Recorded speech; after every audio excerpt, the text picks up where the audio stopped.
Hello students, कैसे हैं आप सब। आज मैं आपको क्लास 9 का पॉलिनॉमियल्स चैप्टर स्टार्ट आउट करा रही हूँ। इसके कुछ बेसिक टर्म्स पहले हम लोग डिस्कस करेंगे कि पॉलिनॉमियल एक्चुअल में होता क्या है। ठीक है, पॉलिनॉमियल्स के अंदर क्या होता है, ax² plus bx plus c polynomial की जनरल टर्म होती है।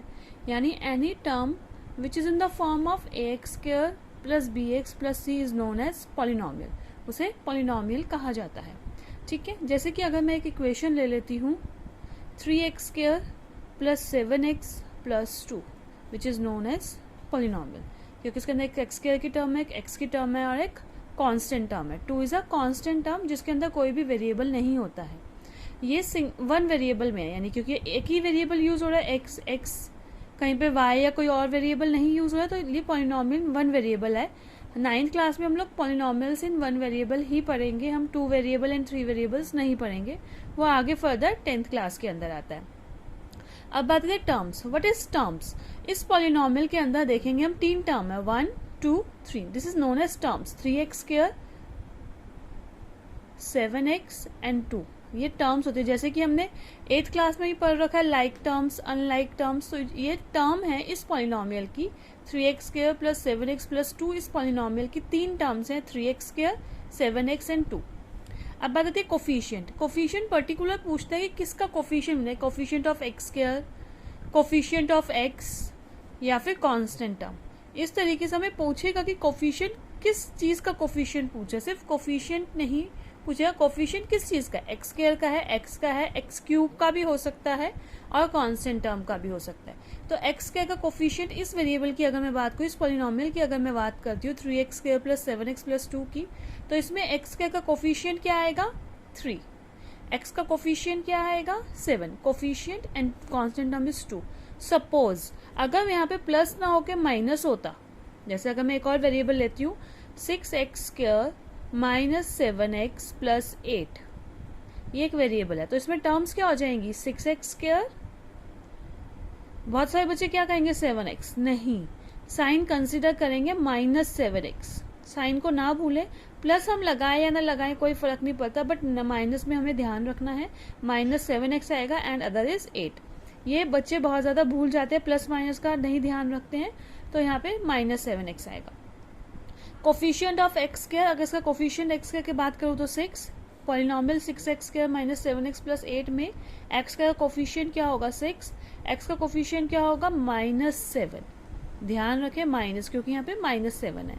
अगर प्लस होता तो हम सिर्फ 7 लिखते हैं, प्लस 7 लिखने की जरूरत नहीं होती, प्लस का साइन नहीं शो करते हैं, बट अगर माइनस है तो हमें साइन शो करना पड़ेगा। And 8 is the constant.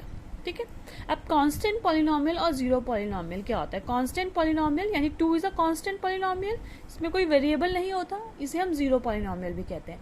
यानी कांस्टेंट पॉलिनॉमियल वो होता है जिसके अंदर कोई वेरिएबल नहीं होता है, कोई भी सीधा 1 2 3 7 19 कोई भी एक नंबर लिख दिया जाएगा, इसके अंदर कोई वेरिएबल नहीं होगा, वो कांस्टेंट पॉलिनॉमियल कहलाएगा।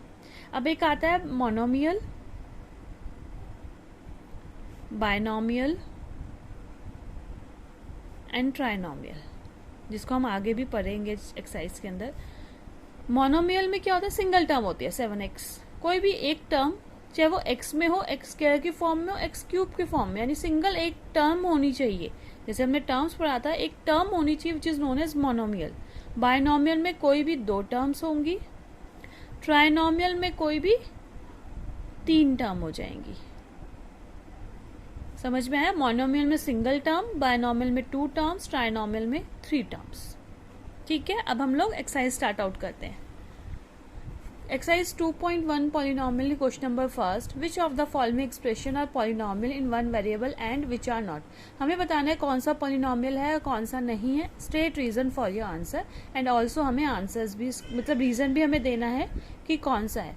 अब देखेंगे first question, 4x² minus 3x plus 7, हमारा जनरल टर्म क्या थी ax² plus bx plus c, तो यस ये इसकी फॉर्म में है, स्क्वायर की भी टर्म है, x की भी टर्म है, कांस्टेंट टर्म भी है, तो yes this is a polynomial in one variable। बस इतना ही लिखना है आपको और कुछ नहीं लिखना, polynomial in one variable, क्योंकि ये सही है तो हम ये नहीं बताएंगे क्यों सही है, क्योंकि ये जनरल टर्म में है। नेक्स्ट सेकंड वाला, वाई स्क्वायर प्लस √2। हम देखेंगे स्क्वायर की टर्म भी है, ठीक है, एक्स की टर्म नहीं है, लेकिन फिर भी ये पॉलिनॉमियल होगा क्योंकि हम यहाँ पे 0 इंटू वाई भी लिख सकते हैं, यानी वाई का कोफिशिएंट अगर 0 होगा तो उसको तो कंसीडर लिखने की जरूरत नहीं है। तो yes, this is a polynomial in one variable, this is a polynomial in one variable, ठीक है। थर्ड के अंदर अब हम देखेंगे 3√2 रूट टी, ये वेरिएबल था टी, लेकिन ये रूट की फॉर्म में आ गया। रूट में तो हमने नहीं देखा, हमारे रूट में तो नहीं होता है, तो yes, this is not the variable. No, this is not the polynomial in one variable, because अब इधर हम रीजन देंगे, polynomial in one variable because T is in under root, square root, क्योंकि टी स्क्वायर रूट के अंदर है इसीलिए ये पॉलिनॉमियल नहीं है। नेक्स्ट, आई होप आपको ये समझ में आएगा क्यों पॉलिनॉमियल, क्योंकि इधर टी की पावर 1/2 आ जाएगी, क्योंकि 1/2 नहीं कंसिडर करते। अब ये नेक्स्ट देखें y प्लस 3/y, ये भी नहीं है क्योंकि डिनोमिनेटर में y आ गया। तो no, this is not the polynomial in one variable because the power of y is -1। अब आप बोलेंगे माइनस कहाँ से आ गया, क्योंकि जब भी डिनोमिनेटर में पावर होती है तो वो ऊपर जाके नेगेटिव में होता है। ये हमने रूल्स ऑफ एक्सपोनेंट्स के अंदर पढ़ा था, जब भी डिनोमिनेटर में कोई भी पावर होगी तो ऊपर जाके नेगेटिव में आ जाएगी, तो y की पावर -1, इसलिए वो नहीं है। नेक्स्ट फिफ्थ में x की पावर 10, y की पावर 3, t की पावर 50। हम देख रहे हैं यहाँ पे 3 वेरिएबल्स हैं, x, y, t। हमने देखा है कि एक ही वेरिएबल होना चाहिए, तो ये भी नहीं है। No, this is not the polynomial in one variable because it contains 3 variables. हमें तो एक वेरिएबल की बात कर रहे थे, इट कंटेन्स 3 वेरिएबल्स, इसीलिए ये भी नहीं होगा, ठीक है। Next question number 2, right the coefficient of x square in each of the following. हमें हर एक के अंदर सिर्फ एक्स स्क्वायर का कोफिशिएंट, अब हम देखेंगे ना, हमें सिर्फ कोफिशिएंट पूछा गया है, किसका बताना है, एक्स स्क्वायर का। यहाँ पे एक्स भी हो सकता है, एक्स क्यूब भी हो सकता है, एक्स की पावर 4 भी हो सकता है। ये अलग अलग क्वेश्चन के ऊपर डिपेंड करता है कि हमें किसका कोफिशिएंट पूछा गया है। इस टाइप के क्वेश्चंस एमसीक्यूज में ही ज़्यादातर पूछे जाते हैं या फिर 1 मार्क्स के अंदर पूछे जाएंगे। तो कोफिशिएंट ऑफ एक्स स्क्वायर बताना है हमें हर एक केस के अंदर। तो फर्स्ट वाले में 2 + x² + x, ये हमारा क्वेश्चन है। ये एक्स स्क्वायर की टर्म है, इसका कोफिशिएंट कुछ भी नहीं है, जब भी कुछ भी नहीं होता तो 1 होता है, ध्यान रखें 1। तो लिखेंगे coefficient of x square is 1, इसका कोफिशिएंट क्या है, 1। नेक्स्ट सेकेंड पार्ट के अंदर 2 - x² + x³, सेम हमें एक्स का कोफिशिएंट पूछा गया है, कुछ भी नहीं है तो 1 है, बट यहाँ पे माइनस का साइन है तो यहाँ पे कोफिशिएंट क्या हो जाएगा, coefficient of x² is -1। Next third part के अंदर एक्स का कोफिशिएंट क्या होगा, अब आप बताइए, एक्स का कोफिशिएंट क्या होगा, very good, π/2।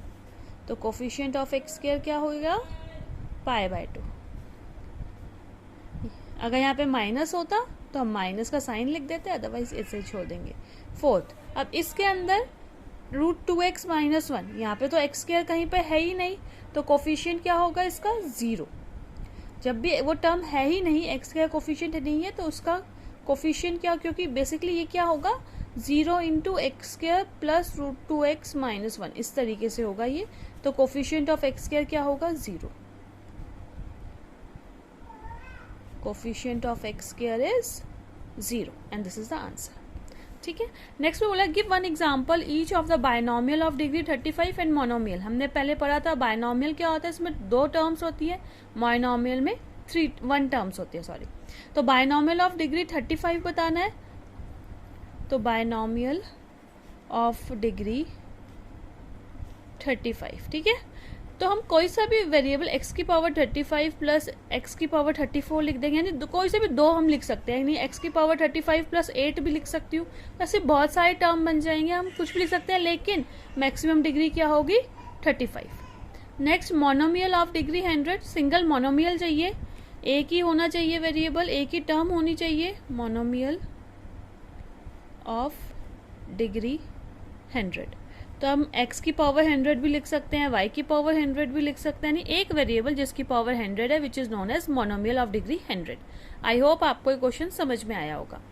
Next question number 4 में, right the degree of each of the following polynomial. हमें डिग्री बतानी है। जब भी हम डिग्री की बात करें तो हम मैक्सिमम डिग्री की बात करते हैं, आप उसमें कंफ्यूज ना हो कि कौन सी, यहाँ पे तो 3 डिग्रीज दे रखी है, नहीं, डिग्री की बात करें तो मैक्सिमम डिग्री की बात करेंगे।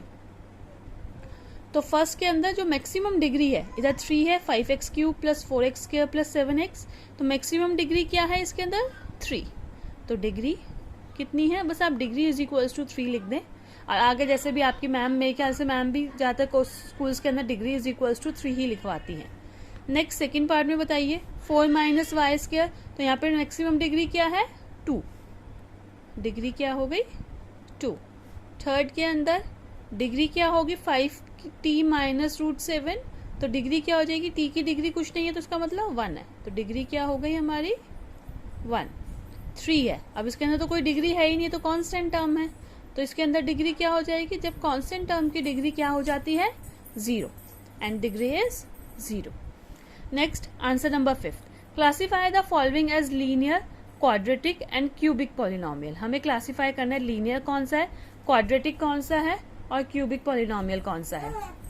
ठीक है, तो हमें पता है लीनियर के अंदर क्या होता है, डिग्री 1 होती है, यानी मैक्सिमम डिग्री लीनियर के अंदर क्या होगी 1 होगी। लीनियर के अंदर मैक्सिमम डिग्री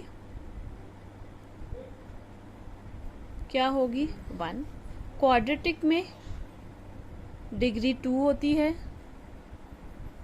क्यूबिक के अंदर डिग्री 3 होती है। तो हमें बताना है ये लीनियर है, क्वाड्रेटिक है या क्यूबिक पॉलिनोमियल है। अब इसके अंदर मैक्सिमम डिग्री क्या है 2 है, तो ये क्या है क्वाड्रेटिक। फर्स्ट वाला क्या है quadratic polynomial.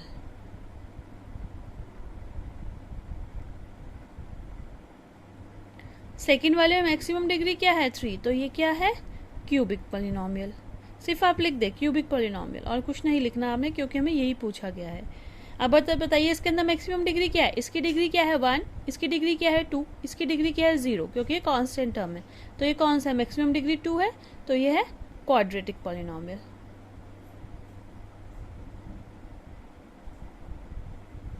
One plus x, 1 जो कि कांस्टेंट टर्म है, इसकी डिग्री 0, x की डिग्री 1 है, तो इसे कौन सा है लीनियर पॉलिनोमियल। सेम 3t है, t की पावर कुछ नहीं 1 है, तो ये क्या है लीनियर पॉलिनोमियल। r की पावर 2 है, यानी डिग्री क्या है 2, तो ये क्या है क्वाड्रेटिक पॉलिनोमियल।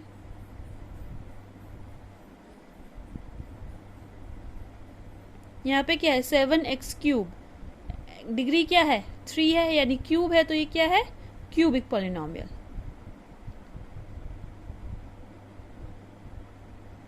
आई होप ये चैप्टर आपको समझ में आया होगा। अगर आपको कुछ पूछना हो तो आप नीचे कमेंट बॉक्स में लिख सकते हैं। अगर आपको मेरी ये वीडियो पसंद आई हो तो मेरे चैनल को लाइक शेयर सब्सक्राइब करना ना भूलें। Thank you.